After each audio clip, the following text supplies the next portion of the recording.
Hello everyone, how are you all? I hope you're all fine. So, in previous class, we continued our The Selfish Giant part 2. మనం ఇక్కడ page number 39 వరకు చెప్పుకున్నాం కదా ఈ lesson. So ఒకసారి ఈ lesson అంతా బ్రీఫ్గా నేను చెప్తున్నంత ఒకసారి చూసుకుందాం. ఈ లెసన్లో మనం ఏం చూసుకున్నామంటే ఆ జియంట్ ఉన్నాడు కదా, ద జియంట్కి అంటే ఆ సెల్ఫిష్ జియంట్కి అతను ఎంత సెల్ఫిష్ అంటే అతను ఎలా బిహేవ్ చేసేవాడు, తనలో ఉన్న మైనస్ పాయింట్స్ ఏంటనేది అతను తెలుసుకున్నాడు. నేను ఎంత సెల్ఫిష్గా ఉన్నాను, ఇదంతా నాకే కావాలనుకున్నాను. సో అలా అనుకున్న తను కొంచెం చేంజ్ అయ్యి తర్వాత పిల్లల్ని ఆడిపించడానికి అంటే అక్కడ ఒక బాబు ఉన్నాడు కదా, మనం చెప్పుకున్నట్లు దాని ముందు క్లాస్లో ఒక బాబు కార్నర్లో ఆ సీజన్లో ఉంటాయి కదా, అతను తీసుకొచ్చి ఒక ట్రీ మీద కూర్చోబెడితే అక్కడ మిగతా ఉన్న పిల్లలు కూడా, బయట ఉన్న పిల్లలు కూడా వాళ్ళు గార్డెన్లోకి వచ్చి ఆడుకోవడం స్టార్ట్ చేశారు. సో తర్వాత ఏమైంది, మళ్ళీ ఆ గార్డెన్ నిండా స్ప్రింగ్ సీజన్ అనేది వచ్చేసింది. సో తను అప్పుడు బాధపడుతున్నాడు, నేను అయ్యో ఇన్ని రోజులు నేను ఎంత మూర్ఖంగా ప్రవర్తించాను, నా గార్డెన్లో ఎవరిని ఆడుకునివ్వలేదు, కనీసం బర్డ్స్ని కూడా రానివ్వలేదు అని ఫీల్ అవుతుంటే సడన్గా అతను ఫస్ట్ చెట్టు మీద కూర్చోబెట్టిన బాబు ఉన్నాడు కదా, సో ఆ బాబు కనబడలేదు అని వెతుకుదాం అనుకున్నాడు. ఎవరిని అడిగినా మాకు తెలియదు, మేము ఎప్పుడు చూడలేదు, అతను మన సరౌండింగ్స్లో ఉండే వ్యక్తి కాదేమో ఆ బాబు అని చెప్పారు. సో తర్వాత మనం రిమైనింగ్ క్లాస్ చూద్దాం, రిమైనింగ్ లెసన్.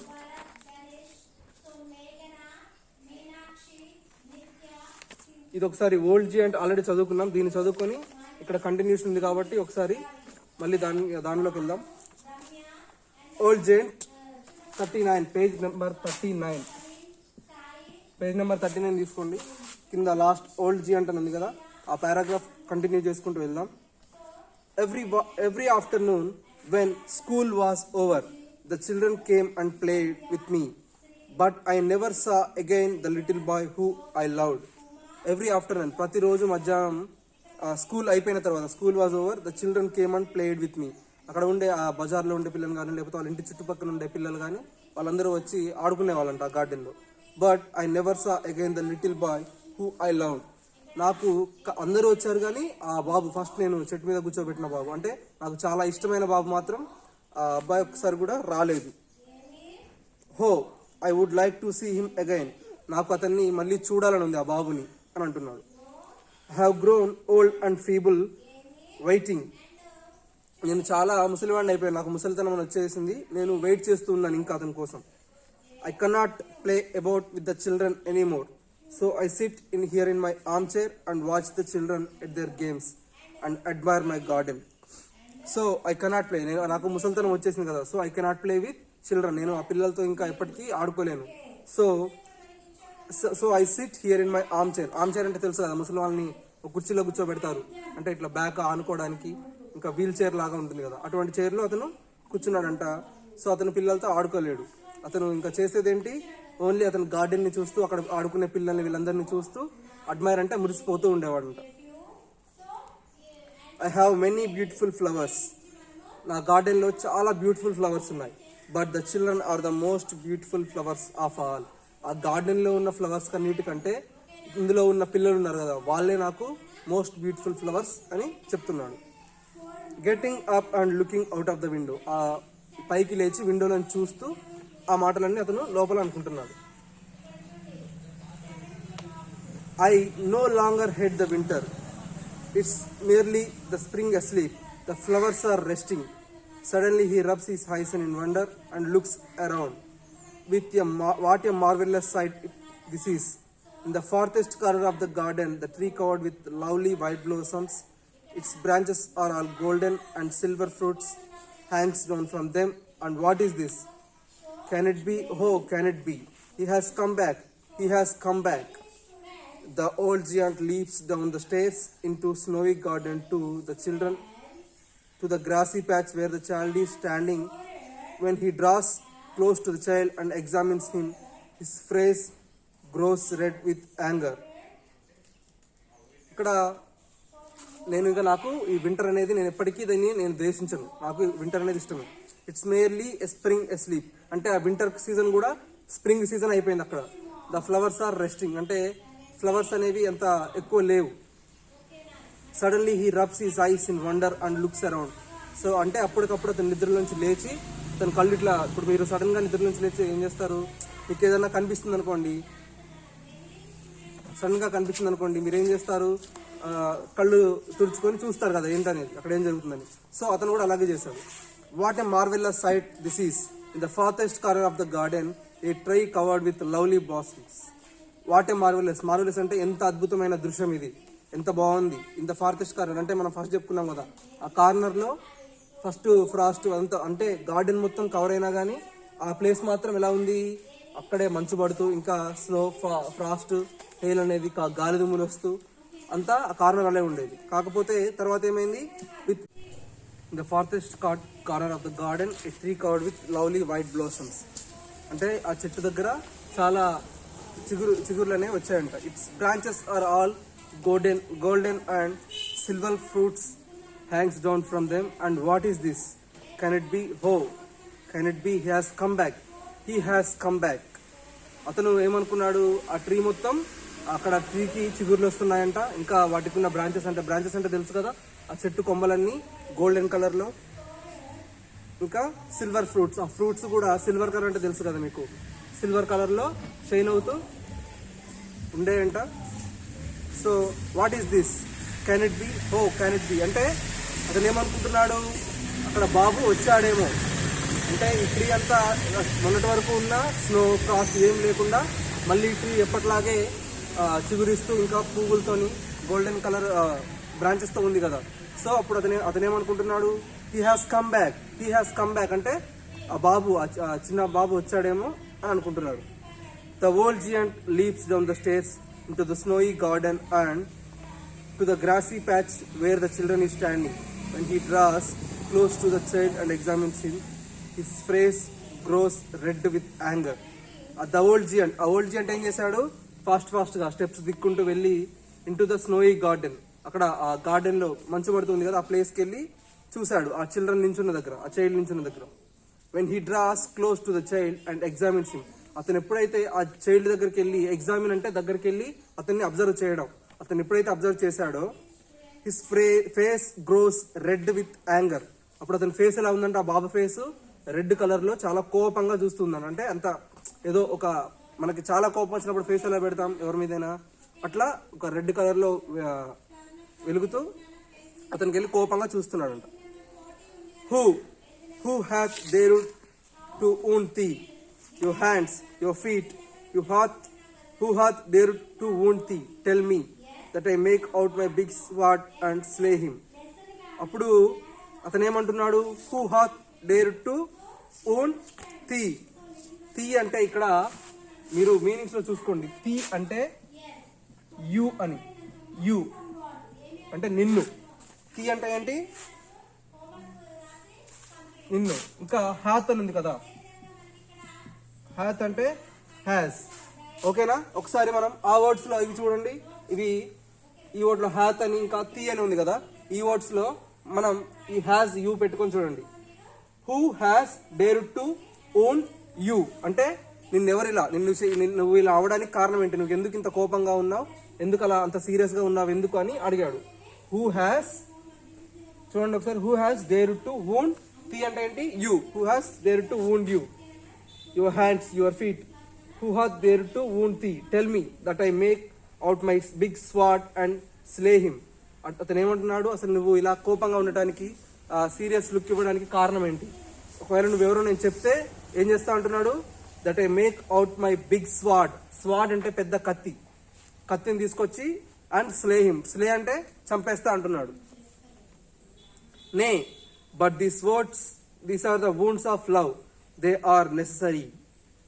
అప్పుడు ఏమంటున్నాడు, నే అంటే మనం ఫస్ట్ టాపిక్ దీంట్లోనే ద సెల్ఫిష్ జియాంట్ పార్ట్ 1 లో చెప్పుకున్నాం. నే అంటే ఏంటి, నే అంటే నో అని. ఇది ఒక ఓల్డ్ యూసేజ్ ఆఫ్ లాంగ్వేజ్ ఈ వర్డ్స్ అన్ని. సో అతను మనకి ఈ లెసన్ ఎప్పటిదో పాతది కదా, సో అందుకే కొన్ని వర్డ్స్ మాత్రం ఓల్డ్ వర్డ్స్ యూజ్ చేస్తున్నారు. హ్యాత్, థీ, నే ఇవన్నీ ఓల్డ్ అంటే చాలా పాతకాలం క్రితం యూజ్ చేసిన ఇంగ్లీష్ వర్డ్స్ ఇవన్నీ. Nay but these are the wounds of love, they are necessary. అప్పుడు ఏమంటున్నాడు అతను, నో, నన్ను ఎవరు గాయపరచలేదు, ఇవి wounds ఏం కావు, ఇవి these are the wounds of love, ఇవి ప్రేమతో అయినవి గాయాలు. They are necessary. నెససరీ అంటే అవసరం, ఇవి ఉండాల్సిందే. నెససరీ అంటే ఏంటి? చాలా ఇంపార్టెంట్, అవసరం అని. Necessary. Old giant falling to his knees, little child who are you. Who art thou అని ఉంది కదా అక్కడ, THOU. THOU అన్నా కూడా యూనే. ఓకే, అప్పుడు ఏమంటున్నాడు? ఫాలింగ్ అంటూ అంటే అతను మోకాళ్ళ మీద కూర్చొని little child who are you, నువ్వు ఎవరు అని అడిగాడు. అప్పుడు child smiling, you let me play once in your garden, today you shall come with me to live in my garden which is in paradise. The child clumps into the old giant arms.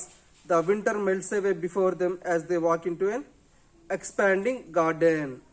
అతను అప్పుడు ఏం చెప్పాడు? ఆ బాబు నవ్వుకుంటూ, smiling, అతను నవ్వుతూ, you let me play once your in your garden, నువ్వు నన్ను ఒకసారి నీ గార్డెన్లో ఆడుకొని ఇచ్చావు.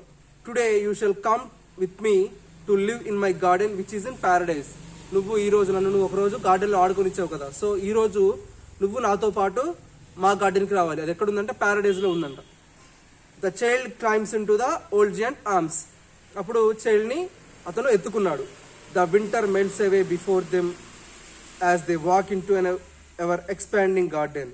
అతను ఎత్తుకొని అతను వెళ్ళగానే అక్కడ ఏమైంది? The winter melts away. ఆ వింటర్ అనేది మొత్తం పోయింది. సో అతనికి ఏమైంది? స్ప్రింగ్ సీజన్ వచ్చేసింది. They walk into ever expanding garden అంటే వాళ్ళు వెళ్తూనే ఉన్నారు. ఆ గార్డెన్ అనేది ఎక్స్పాండ్ అవుతూనే ఉంది. అర్థమైందా? సో మీరు ఇక్కడ కింద చూడొచ్చు, ఆథర్ గురించి చూడండి.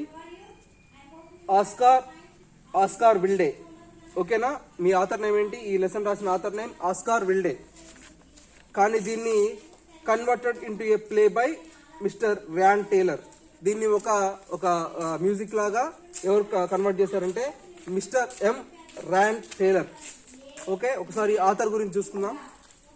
Oscar Wilde 16 October 1852, 1854 to 13 November 1900 was an Irish writer and poet.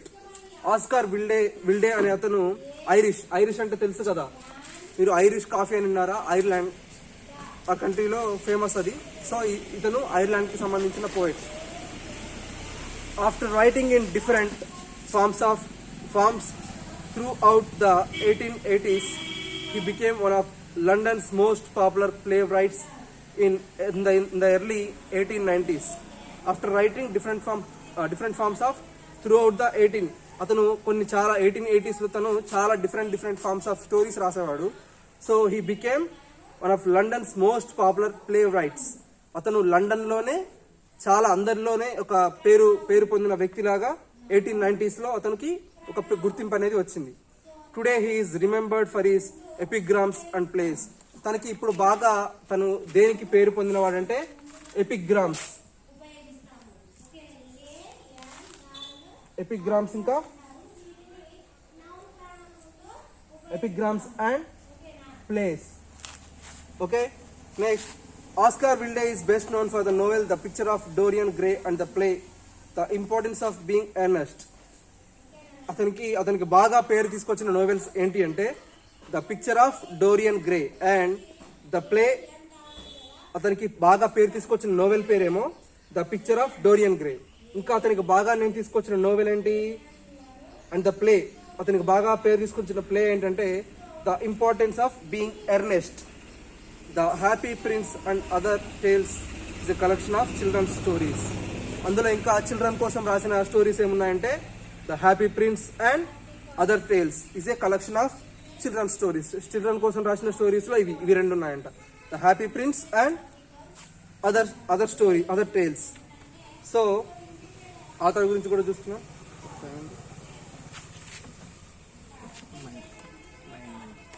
So ఒకసారి మనం ఇవి మీనింగ్స్ చూసుకొని ఈరోజు క్లాస్ కంప్లీట్ చేసుకుందాం. సో ఫస్ట్ గ్లాసరీ చూసుకోండి, పేజ్ నెంబర్ 41. గ్లాసరీ ఓపెన్ చేస్తే linnet bird, a small brown and grey bird. Linnet bird అంటే చెప్పుకున్నాం కదా, ఒక చిన్న పక్షి. Small brown and grey colour లో ఉంటుందంట. Hail, small balls of ice that fall like rain. మనకి చెప్పుకున్నాం హెయిల్ అంటే ఏంటి, వడగండ్ల వాన అని చెప్పుకున్నాం కదా. ఇక్కడ మనకి ఏమి ఇచ్చాడు, small balls of ice that fall like rain లాగానే పడుతుంది, కాకపోతే ఇవి ఐస్ క్యూబ్స్ లాగా చిన్న చిన్న రాళ్ళలాగా పడుతూ ఉంటాయి. సీజ్ అంటే స్టాప్ హ్యాపెనింగ్. ఇప్పుడు మీకు సీజ్ అనే వర్డ్ మీరు అబ్జర్వ్ చేస్తూనే ఉంటారు. న్యూస్ ఛానల్లో ఎక్కడైనా ఏదైనా కల్తీ జరుగుతున్నప్పుడు ఏం చేస్తారు, కల్తీ కానీ లేకపోతే అక్రమంగా ఏదైనా రూల్స్ కి అగెనిస్ట్ గా జరుగుతుంటే ఏం చేస్తారు, సీజ్ చేస్తామంటారు కదా. So this is meaning of cease అంటే ఏంటి, స్టాప్ హ్యాపెనింగ్, ఏదైనా జరగకుండా ఆపడాన్ని సీజ్ అంటాం. Twittering, making a series of short high sounds. Twittering అంటే ఏంటి చెప్పుకున్నాం కదా, making a series of short high sounds, చిన్నగా అంటే పెద్ద పెద్ద సౌండ్స్ చేసుకుంటూ కంటిన్యూస్ గా సౌండ్ చేయడాన్ని ట్విట్టరింగ్ అంటాం. Sneeze, suddenly expel air from the nose, mouth and due to irritation in one's nostrils. Sneeze అంటే ఇక్కడ మనకి చాలా పెద్ద మీనింగ్ ఇచ్చాడు. సో స్నీజ్ అంటే ఏం లేదు, తుమ్మడం.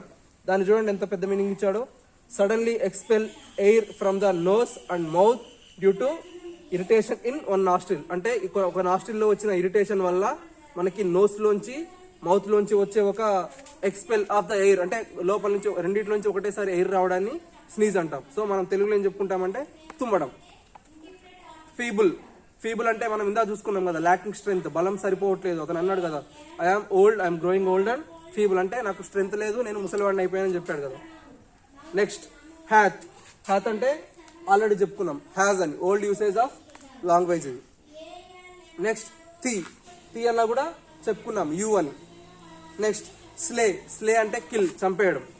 నెక్స్ట్ ఆర్ట్ కూడా ఏంటి, ఆర్ట్, దీన్ని కూడా ఓల్డ్ యూసేజ్ వర్డ్ లో ఆ టైంలో ఆర్ట్ అనేవాళ్ళు, ఆర్ని. నెక్స్ట్ ఇది కూడా చెప్పుకున్నాం కదా, అంటే ఏంటి, సేమ్ యూ అనే, as the singular subject of a verb. దీన్ని వర్బ్ లో ఒక సింగులర్ సబ్జెక్ట్ గా ఓల్డ్ యూసేజ్ లో మనం యూజ్ చేసేవాళ్ళం. So that is your third lesson. ఇది ఫోర్త్ లెసన్. థర్డ్ లెసన్ లో మనం పార్ట్ 2 కూడా కంప్లీట్ చేసుకున్నాం. ఇంకా ఆథర్ గురించి చూసుకున్నాం, మీనింగ్స్ కంప్లీట్ చేసుకున్నాం. సో ఈ మీనింగ్స్ మీరు ఒకసారి 1 to 3 టైమ్స్ చదువుకోండి, మీరు వచ్చిందాకా చదవండి. ఇంకా హార్డ్ వర్డ్స్ అండర్లైన్ చేసి అవి హార్డ్ వర్డ్స్ మీరు ఒక 20 to 30 హార్డ్ వర్డ్స్ రాసి ఈ రోజు వర్క్ పెట్టాలి. So that's it for the class today. We will meet and we will discuss the remaining grammar part in the next class. Okay, bye.